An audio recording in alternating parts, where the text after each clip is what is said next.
Hi hello friends, welcome back to my channel. So ಇವತ್ತು ಇನ್ನೊಂದು ನಿಮಗೆ ಹೊಸ ರೆಸಿಪಿ ತೊಗೊಂಡು ಬಂದಿದ್ದೀನಿ. ಒಂದು ಡೆಸರ್ಟ್ನ ಮನೇಲಿ ನಾವು ಇಮಿಡಿಯೇಟಾಗಿ ಹೇಗೆ ಮಾಡೋ ಅಂತ ನೋಡ್ಕೊಂಬಂದ್ಬಿಡೋಣ ಬನ್ನಿ.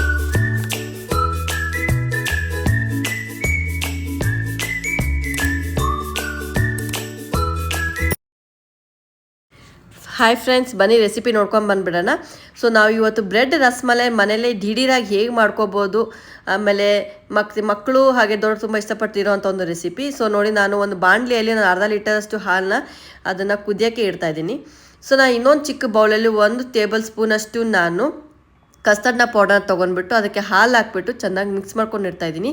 ಯಾವುದೇ ಥರ ಗಂಟು ಇಲ್ದಂಗೆ ನೀವು ಅದನ್ನ ಕಲ್ಸ್ಕೊಂಡು ಇಟ್ಕೋಬೇಕಾಗತ್ತೆ. ಸೊ ಈಗ ಹಾಲು ಆಲ್ರೆಡಿ ಕುದಿಯೋಕ್ಕೆ ಬಂದಿದೆ.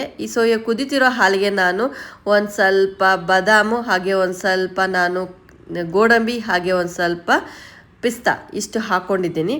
ಅದಾದಮೇಲೆ ಅದ್ರ ಜೊತೆಗೆ ಒಂದು ಸ್ವಲ್ಪ ನಾನು ಕೇಸರಿ ದಳಗಳನ್ನ ಹಾಕ್ಕೊತಾ ಇದ್ದೀನಿ. ಅದಾದಮೇಲೆ ಸ್ವಲ್ಪ ಏಲಕ್ಕಿ ಪೌಡರ್ನ ಹಾಕ್ಕೊತಾ ಇದ್ದೀನಿ.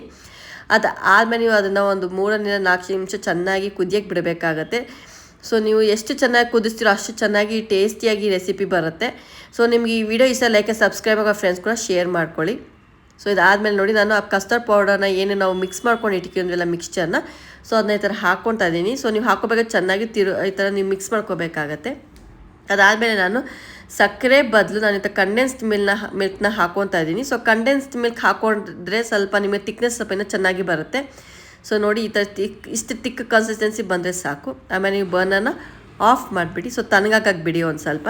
ಅದಾದಮೇಲೆ ನಾನು ಬ್ರೆಡ್ನ ತೊಗೊಂಡಿದ್ದೀನಿ. ಸೊ ನಾನಿಲ್ಲಿ ವೀಟ್ ಬ್ರೆಡ್ನ ತೊಗೊಂಡಿದ್ದೀನಿ. ಸೊ ನಿಮ್ಗೆ ಯಾವ ಥರ ಚಾಯ್ಸ್ ಬ್ರೆಡ್ ಇಷ್ಟ ಆ ಥರ ನೀವು ತೊಗೋಬೋದು. ಸೊ ನೋಡಿ, ನಾನು ಈ ಥರ ಬ್ರೆಡ್ನ ಈ ಥರ ರೌಂಡ್ ಶೇಪಲ್ಲಿ ಕಟ್ ಮಾಡ್ಕೊಂಡು ಇಡ್ತಾಯಿದ್ದೀನಿ. ಸೊ ನಿಮ್ಗೆ ಯಾವ್ದು ಬೇರೆ ಥರ ಶೇಪ್ ಬೇಕಾದ್ರೆ ಮಾಡ್ಕೋಬೋದು, ಕೂಡ ನೀವು ಸ್ಕ್ವೇರ್ ಕೂಡ ಮಾಡ್ಕೋಬೋದು, ಬೇಕಾದ್ರೆ ಟ್ರಯಾಂಗಲ್ ಶೇಪ್ ಕೂಡ ಮಾಡ್ಕೋಬೋದು. ಸೊ ನಿಮ್ಮ ಚಾಯ್ಸ್ ಯಾವ ಥರ ನಿಮ್ಗೆ ಆ ಥರ ಮಾಡ್ಕೋಬೋದು. ಸೊ ನಾನು ಈ ಥರ ರೌಂಡ್ ಶೇಪ್ನ ಮಾಡ್ಕೊತಾ ಇದ್ದೀನಿ. ತುಂಬ ಒಂದು ಟೇಸ್ಟಿಯಾದ ರೆಸಿಪಿ, ತುಂಬ ದಿಢೀರಾಗಿ ಕೂಡ ಆಗುತ್ತೆ. ಸೊ ಮಕ್ಕಳಿಗೆಲ್ಲ ಈ ಥರ ಮಾಡ್ಕೊಡ್ಬೋದು. ಸೊ ನೋಡಿ, ನಾನು ಈ ಥರ ಮ್ಯಾಂಗೋ ಪ್ಯೂರಿನ ಮಾಡ್ಕೊಂಡಿದ್ದೀನಿ. ಸೊ ನಾನು ಜಸ್ಟ್ ಮಾವಿನ ಹಣ್ಣನ್ನ ತೊಗೊಂಡ್ಬಿಟ್ಟು ಅದ್ರ ಒಳಗಿರೋಂಥ ಪಲ್ಪ್ನ ತೊಗೊಂಡ್ಬಿಟ್ಟು ಅದನ್ನು ಮಿಕ್ಸಿಯಲ್ಲಿ ಹಾಕ್ಕೊಂಡು ಈ ಥರ ಪಲ್ಪ್ನ ಮಾಡ್ಕೊಂಡಿದ್ದೀನಿ. ಸೊ ನೋಡಿ, ಒಂದು ರೌಂಡ್ ಬ್ರೆಡ್ ಮೇಲೆ ತೊಗೊಂಡ್ಬಿಟ್ಟು ಅದ್ರ ಮೇಲೆ ಸ್ವಲ್ಪ ಈ ಥರ ಪ್ಯೂರಿನ ಹಾಕಿಬಿಟ್ಟು ಅದ್ರ ಮೇಲೆ ಇನ್ನೊಂದು ರೌಂಡ್ ಬ್ರೆಡ್ನ ನೀವು ಕಟ್ ಮಾಡಿ ಅದನ್ನ ಹಾಕ್ಕೊಂಡು ಈ ಥರ ನೀವು ಸ್ಯಾಂಡ್ವಿಚ್ ಥರ ಆಕಾರದಲ್ಲಿ ಈ ಥರ ರೆಡಿ ಮಾಡ್ಕೊಂಡು ಇಟ್ಕೋಬೇಕಾಗುತ್ತೆ ನೋಡಿ. ಸೊ ಇಲ್ಲಿ ನೀವು ಯಾವುದೇ ತರಹದ ಸ್ವೀಟ್ನೆಸ್ ಹಾಕೋ ಅವಶ್ಯಕತೆ ಇಲ್ಲ. ತುಂಬಾ ಟೇಸ್ಟಿಯಾಗಿ ಬರುತ್ತೆ. ಒಂದ್ಸರಿ ಮನೆ ತುಂಬ ದಿಢೀರಾಗಿ ಒಂದು 15 ನಿಮಿಷದಲ್ಲಿ ಆಗುವಂಥ ಒಂದು ರೆಸಿಪಿ. ಸೊ ನೀವು ಕೂಡ ಮನೇಲಿ ಟ್ರೈ ಮಾಡಿ ಕಮೆಂಟಲ್ಲಿ ಹೇಳಿ ಹೇಗೆ ಬಂತು ಈ ರೆಸಿಪಿ ಅಂತ. ಸೊ ನೋಡ್ತಾ ಈ ಥರ ನಾನು ಪ್ಲೇಟಲ್ಲಿ ಅದನ್ನ ಇಟ್ಕೊಂಡ್ಬಿಟ್ಟು ಅದ್ರ ಮೇಲ್ಗಡೆ ನಾವು ಏನದು ರೆಡಿ ಮಾಡ್ಕೊಂಡಿದ್ವಲ್ಲ ಕಸ್ಟರ್ಡ್ ಪೌಡರ್ ಇದು ಮಿಕ್ಸ್ಚರ್ನ, ಸೊ ನೋಡಿ ಈ ಥರ ಹಾಕ್ಕೊತೀನಿ.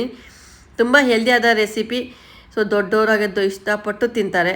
ತುಂಬಾ ಡಿಲೇ ಆಗುತ್ತೆ. ಮಕ್ಕಳು ಏನಾದರೂ ಹಸಿತಾ ಇದೆ ಏನಾದರೂ ಕೊಡಿ ಅಂತ ಈ ಥರ ಮಾಡಿಕೊಡ್ಬೋದು. ಸೊ ನೋಡಿ, ಅದ್ರ ಮೇಲೆ ನಾನು ಗಾರ್ನಿಷಿಗೋಸ್ಕರ ಈ ಥರ ಒಂದು ಸ್ವಲ್ಪ ತುದ್ದಿರೋಂಥ ಬಾದಾಮು, ಕ್ಯಾಶ್ಯೂ, ಹಾಗೆ ಒಂದು ಸ್ವಲ್ಪ ಪಿಸ್ತಾ ಹಾಕ್ಕೊತಾ ಇದ್ದೀನಿ. ಸೊ ನೋಡಿ, ಗೋಡಂಬಿ ನೀವು ಬೇಕಾದ್ರೆ ಹಾಕ್ಕೋಬೋದು, ಕಂಪ್ಲೀಟ್ ಯುವರ್ ಚಾಯ್ಸ್. ಸೊ ಈ ಥರ ಹಾಕ್ಕೊತಾ ಇದ್ದೀನಿ.